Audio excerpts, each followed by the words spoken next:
Before going into the topic details, I want to bring your attention to the UPSC coaching programs offered by ClearIAS. ClearIAS offers online and offline courses to help candidates get selected for prestigious government services like IAS, IPS, or IFS. ClearIAS, Prelims cum Mains, PCM course, provides a highly effective study plan, well-organized subject-wise videos, study materials, mock exams, and guidance to cover the entire GS syllabus of UPSC CSE Prelims, Mains, and Interview systematically. As a limited-period offer, there is a 40% discount on our online courses. Enroll now. Jurisdiction of the Supreme Court of India. Now just listen that. You have the subordinate courts, you have the High Court, and you have the Supreme Court. Fine. If it is a criminal law or if it is a criminal offense, fine, or if it is a criminal case, that case needs to be first landed in the subordinate court. Fine. The criminal case will be first handled by the subordinate court.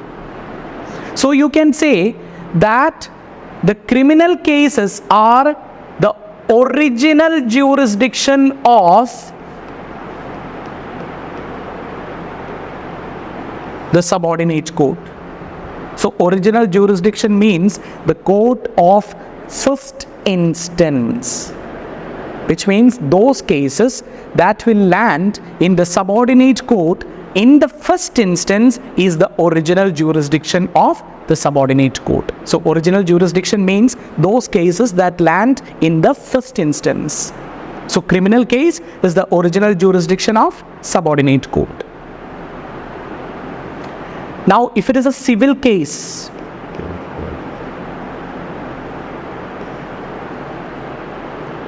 the original jurisdiction lies with the High Court as well as the subordinate court.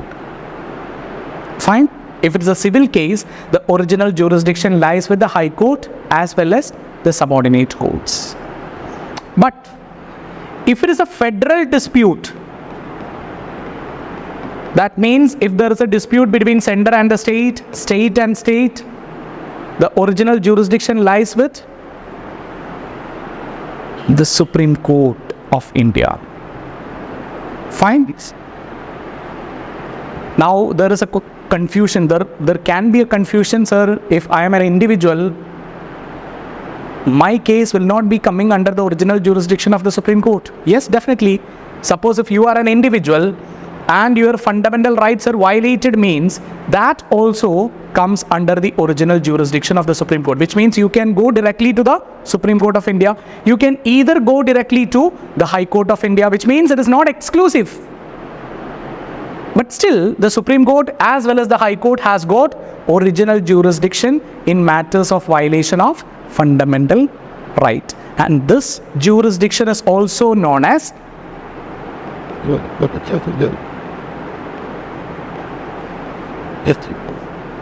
the writ jurisdiction. Fine. The writ jurisdiction. So if your fundamental rights are violated, you can directly go to the Supreme Court of India. The Supreme Court will issue certain orders or commands which are known as writs. Say for example, the writs like habeas corpus, mandamus, certiorari, prohibition, quo warranto. These writs will be issued by the Supreme Court to re-establish your violated fundamental right. So that is what you mean by writ jurisdiction. Now the question is that, sir, is it only on the violation of the fundamental right you can go to the Supreme Court of India? No. No. You can go to the Supreme Court even through the appellate jurisdiction, which means from the subordinate court to the High Court, from the High Court to the Supreme Court. By way of appeal, you can reach the Supreme Court of India. This is what you mean by appellate jurisdiction.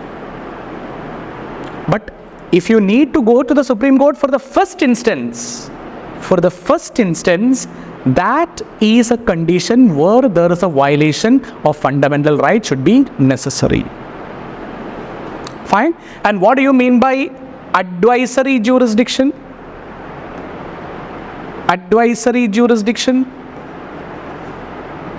One jurisdiction which the Supreme Court has and the High Court does not have is advisory jurisdiction. Say for example, the President of India is empowered to seek the opinion, the advice of the Supreme Court of India in two matters. Number one, in a legal matter, and number two is any matter in relation to pre-constitutional treaty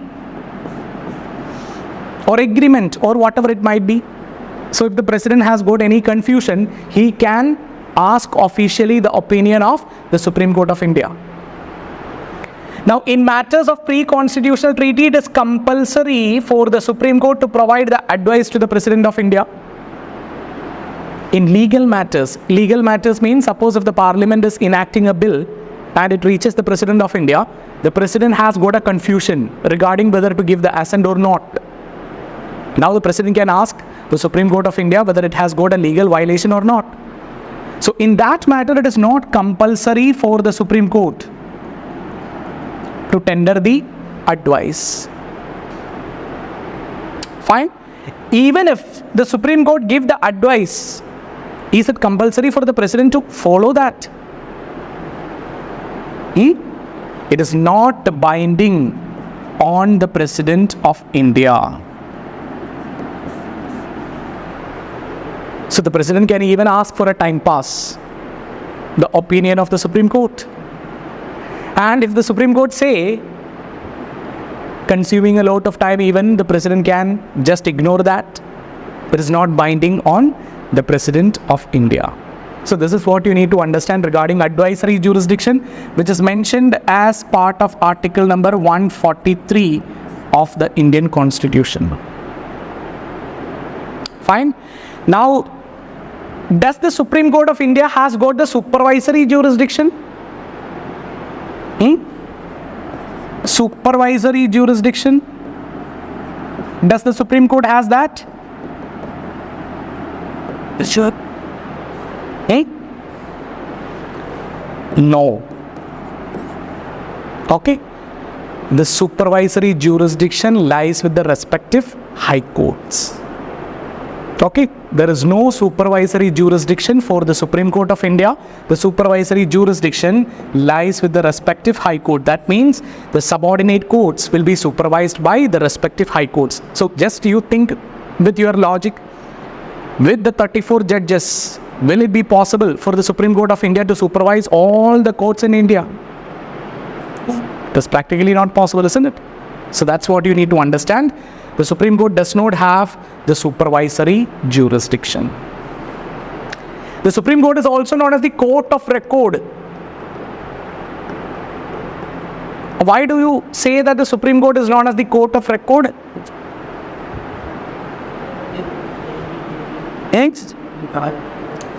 Yeah, in fact, the judgments or the observations of the Supreme Court has got an evidentiary value. It is an evidence.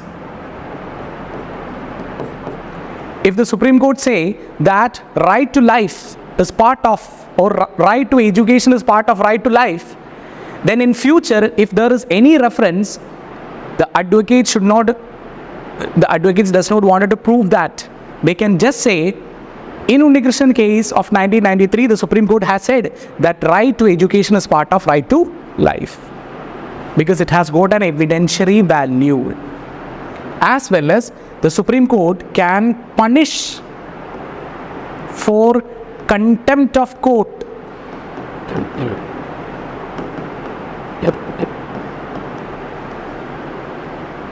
Fine. Say for example, not obeying the judgment of the Supreme Court,